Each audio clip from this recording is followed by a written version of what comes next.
Welcome to our deep dive into the incredible life and tragic ending of Oliver Hardy, one half of the legendary comedy duo Laurel and Hardy.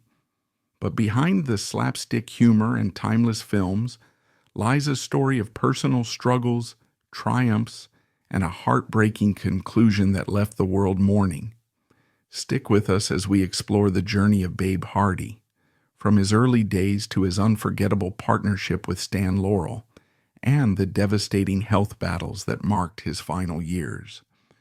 Oliver Norvell Hardy was born on January 18, 1892 in Harlem, Georgia. His father, Oliver, was a Confederate veteran who had been wounded at the Battle of Antietam on September 17, 1862. The older brother, Oliver Hardy, assisted the father in running the vestiges of the family cotton plantation following the Civil War. Hardy's mother, Emily Norvell, was the daughter of Thomas Benjamin Norvell, and Mary Freeman, descended from Captain Hugh Norvell of Williamsburg, Virginia. The family moved to Madison, Georgia in 1891, before Norvell's birth. His father died less than a year after his birth. Hardy was the youngest of 5 children. His older brother Sam drowned in the Oconee River. Hardy pulled him from the river but was unable to resuscitate him. As a child, Hardy was sometimes difficult. He was sent to Georgia Military College in Milledgeville as a youngster. In 1905, when he was 13, he was sent to Young Harris College in North Georgia for the fall semester. He had little interest in formal education, although he acquired an early interest in music and theater. He joined a theater group and later ran away from boarding school near Atlanta to sing with the group. His mother recognized his talent for singing and sent him to Atlanta to study music and voice with a singing teacher, Adolph Dom Peterson. He skipped some of his lessons to sing at the Alcazar Theater for $3.50 a week. Let's rewind the clock and step into the early days of Oliver Hardy's journey, back when he was just a kid with big dreams and a bigger personality. As a teenager, Hardy decided to tweak his name, styling himself Oliver Norvell Hardy. Why the extra Oliver? It's a sweet little nod to his dad, a Confederate veteran who'd passed away when Hardy was barely a year old. This isn't just a name change. It's a young guy staking his claim, honoring his roots while carving out his own identity. Hardy's not just dreaming. He's joining secret societies and rubbing elbows with the right crowd. He was initiated into Freemasonry at Solomon Lodge No. 20 in Jacksonville, Florida. It's a big deal. Freemasonry is all about loyalty and connections, and for a kid with ambition, it's like a golden ticket to a wider world. Then there's the Grand Order of Water Rats, a fancy showbiz fraternity he joins later with none other than Stan Laurel. Even early on, Hardy's plugging into networks that'll shape his future. But the real magic starts in 1910, right in his hometown of Milledgeville, Georgia. A shiny new motion picture theater called the Palace opens its doors. And guess who's all over it? Hardy. He's not just watching, he's working every job they've got. Projectionist, ticket taker, janitor, manager. He's not there for the paycheck. He's hooked. The movies grab him by the soul, and he's thinking, those actors up there, I could do better. That's not just confidence. It's a fire lighting up inside him. The Palay's flickering projector becomes his classroom, and he's studying every pratfall, every grin, convinced he's got what it takes. Fans of Hardy today look back at this moment and go wild. It's the origin story they love to geek out over. You'd have posts like, local kid takes over Milledgeville Theater, future star alert. People in town probably didn't realize it, but they were brushing shoulders with a legend in the making. Years later, when Hardy hit it big, folks from Milledgeville would brag, oh yeah, I saw him at the Palace sweeping up, knew he'd be something. The local papers didn't cover it much at the time. Small-town news was more about crops than kids with dreams. But once Hardy's fame exploded, those early days became folklore. Columns in the 20s and 30s would dig up tidbits like Milledgeville's own Hardy conquers Hollywood, turning that theater gig into a hometown hero tale. So by 1913, Hardy's itching to break out. A friend, probably some sharp-eyed pal who'd caught his spark, says, "Hey, Oliver, Jacksonville's where it's at. They're making films down there." Jacksonville, Florida, isn't Hollywood yet, but it's bubbling with early movie action. Silent flicks cranked out fast and cheap. Hardy doesn't hesitate. He packs up, leaves Milledgeville behind, and heads south. This is his shot, his leap from small-town dreamer to big-time doer. He's 21, full of grit, and ready to roll the dice on this wild new industry. The media later ate this up.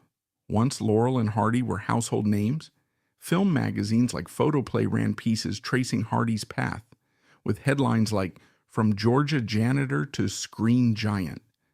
They'd paint him as this plucky underdog, chasing a hunch that paid off big. Fans adored it too.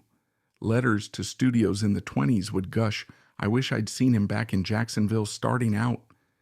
Some even tracked down old-timers from those early film days, begging for stories about young Hardy bumbling around sets. It's that rags to riches vibe that hooked people, proof that a kid with a broom and a dream could climb to the top. He worked in Jacksonville as a cabaret and vaudeville singer at night, and at the London Manufacturing Company during the day. It was at this time that he met Madeline Soloshin, a pianist, whom he married on November 17, 1913, in Macon, Georgia. The next year, he made his first movie, Outwitting Dad, in 1914 for Lubin Studio, billed as O.N. Hardy. In his personal life, he was known as Babe Hardy, and he was billed as Babe Hardy in many of his later films. At Lubin, such as Back to the Farm in 1914. He was a big man, standing 6 foot 1 inches or 1.85 meters, and weighing up to 300 pounds or 136 kilograms. And his size placed limits on the roles that he could play. By 1915, Hardy had made 50 short one-reel films at Lubin. He moved to New York and made films for Pathé, Casino, and Edison Studios. He returned to Jacksonville where he made films for Vim Comedy Company. That studio closed after Hardy discovered that the owners were stealing from the payroll. He then worked for King B Studio, which bought Vim, and worked with Billy Rouge, Billy West, and comedic actress Ethel Burton Palmer.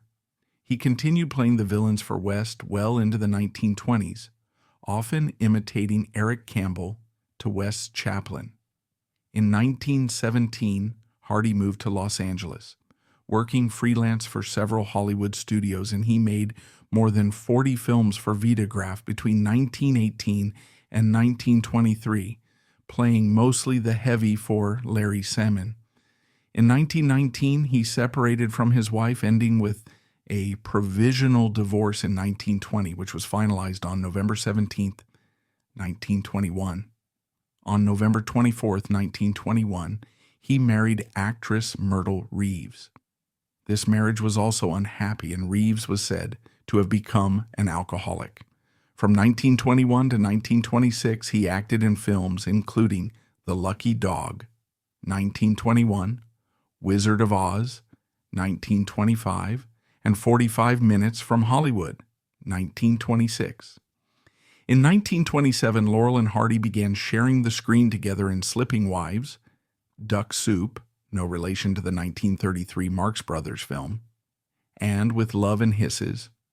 Roach Studios supervising director Leo McCarey recognized the audience reaction to the two and began teaming them together, which led to the start of a Laurel and Hardy series later that year. They began producing a huge body of short films, including The Battle of the Century, 1927, Should Married Men Go Home, 1928, Two Tars, 1928, Unaccustomed as We Are, 1929, marking their transition to talking pictures, Birthmarks, 1929, Blotto, 1930, Bratz, 1930, Another Fine Mess, 1930, and Be Big, 1931. In 1932, The Music Box won an Academy Award for Best Short Film, their only effort to receive such an award. In 1929, they appeared in their first feature in one of the review sequences of Hollywood Review of 1929, and the following year they appeared as the comedic relief in the lavish Technicolor musical feature, The Rogue Song. In 1931, they starred in their first full-length movie, Pardon Us, and they continued to make features and shorts until 1935. In 1937, Hardy and Myrtle Reeves divorced. He made Zenobia with Harry Langdon in 1939, while waiting for a contractual issue to be resolved between Laurel and Hal Roach. Eventually, however, new contracts were agreed upon, and the team was lent to producer Boris Moros at General Service Studios to make The Flying Deuces in 1939. While on the lot, Hardy fell in love with Virginia Lucille Jones, a script girl whom he married the next year. They enjoyed a happy marriage for the rest of his life. All right, folks, let's jump into the later years of Laurel and Hardy's career, specifically the World War II era, where these comedy kings didn't just survive, they thrived in ways you might not expect.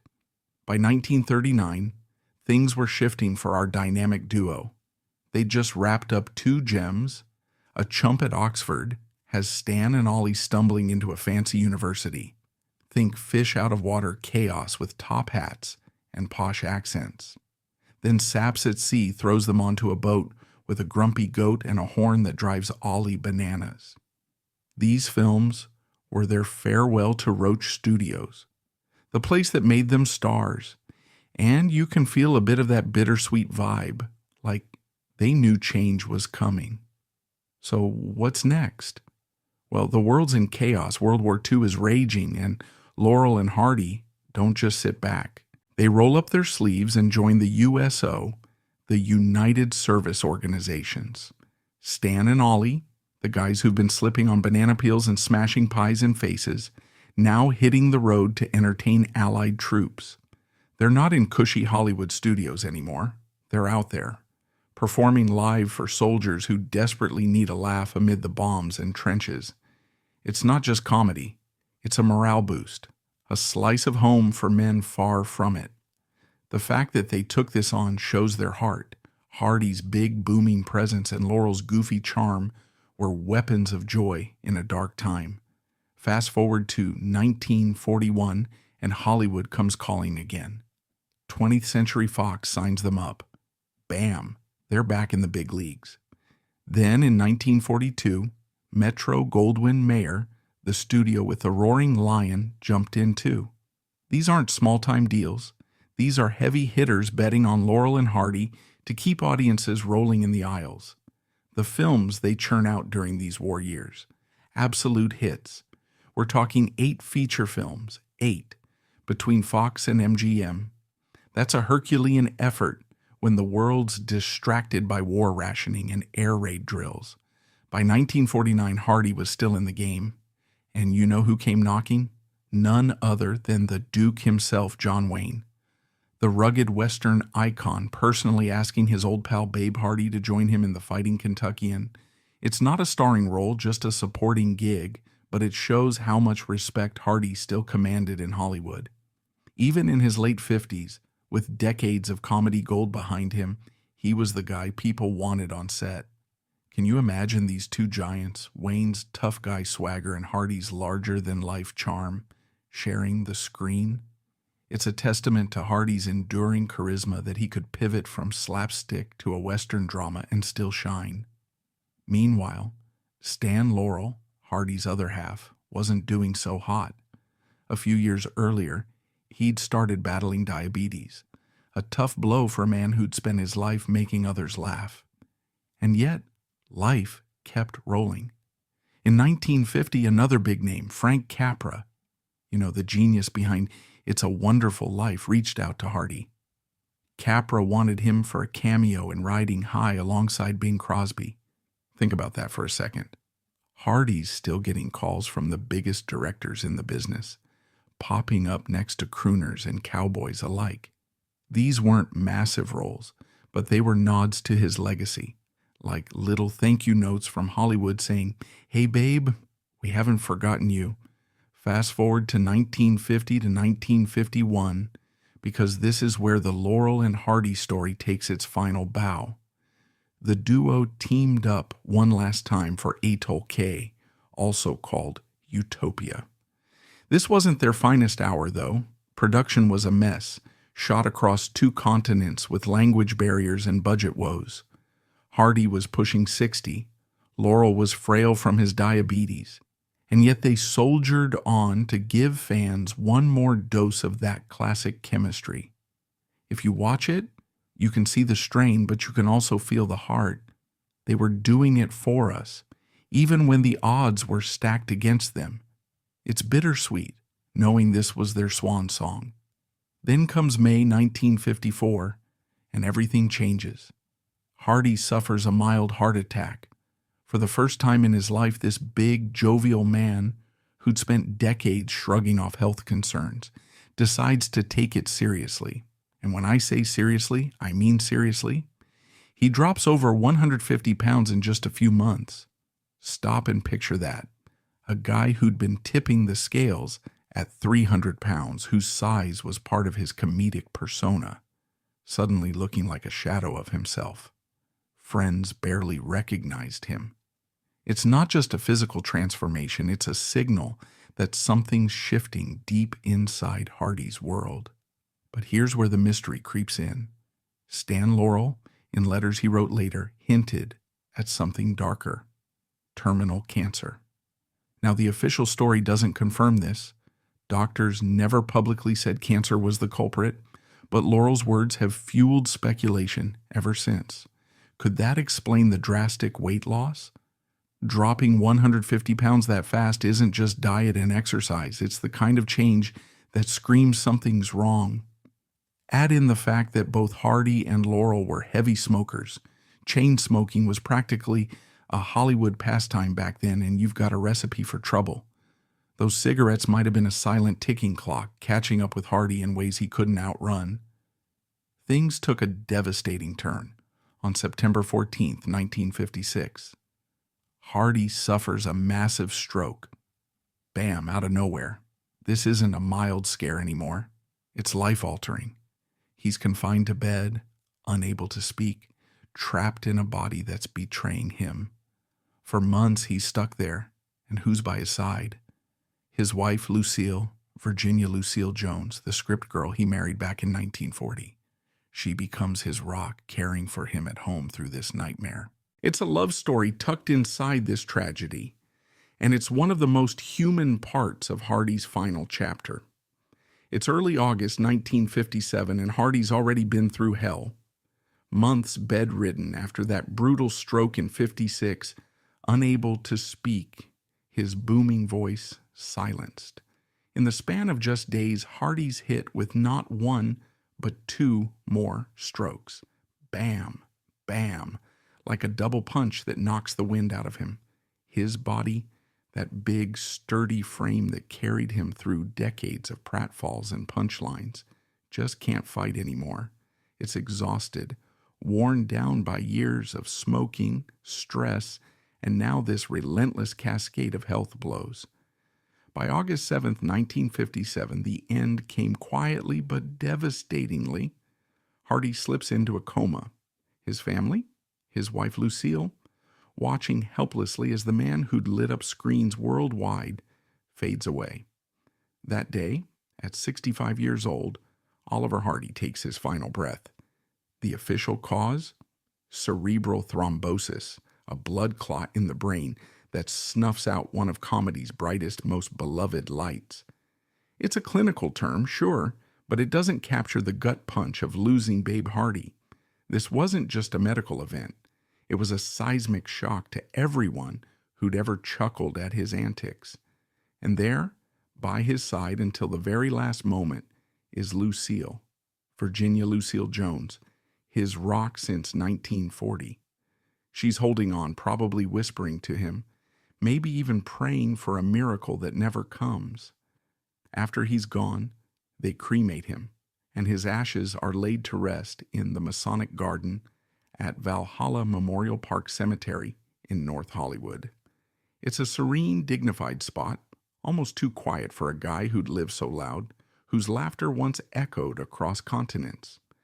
Fans huddled around radios or flipping through newspapers, hearing the news that Babe Hardy, the big guy with the bowler hat, was gone. Letters poured into studios, flowers piled up outside his resting place. Fans from New York to London were in tears. One story floating around back then was of a little theater in Chicago that ran a Laurel and Hardy marathon the day after, and grown men were spotted sobbing in the aisles. That's the kind of love he inspired, not just giggles, but a deep personal connection. Kids who'd grown up imitating his tie twiddle, adults who'd found solace in his films during the Depression or the war, they all felt like they'd lost a friend. The media went wild, too. Headlines screamed across the globe. Comedy giant, Oliver Hardy dead at 65. Laurel and Hardy duo broken forever. Papers like the Los Angeles Times ran full spreads, recounting his journey from Georgia to Hollywood stardom, while Variety called it the end of an era for slapstick. Radio stations paused their regular chatter to play tributes, with DJs choking up as they introduced clips of Hardy's hearty laugh. Even in England, where Laurel and Hardy were practically royalty, the BBC aired a special segment, and newspapers ran photos of Ollie in his prime, bowler-tipped, eyes twinkling. The press didn't just report his death, they mourned it, digging into every detail. Those strokes, the weight loss, Lucille's vigil, because this wasn't just a celebrity passing. It was personal. Stan Laurel was too shattered to even go to the funeral. Word is he locked himself away, refusing visitors, and later penned that famous line, "Babe would understand." Fans picked up on that too. Letters to Laurel begged him to say something, to keep the duo alive, but he couldn't. The media latched onto it, running stories about Stan's grief, how he'd sit staring at old film reels, replaying their glory days. It added this extra layer of tragedy. Hardy's death didn't just take him, it broke the other half of the team forever. And so, the curtain falls on the remarkable yet tragic tale of Oliver Hardy. From his groundbreaking work with Stan Laurel that defined comedy for generations, to the quiet moments of resilience in his personal life, Hardy's legacy is one of joy tinged with sorrow. Thanks for joining us on this journey through his life. Don't forget to like, subscribe, and hit that bell icon for more stories of the legends who shaped Hollywood.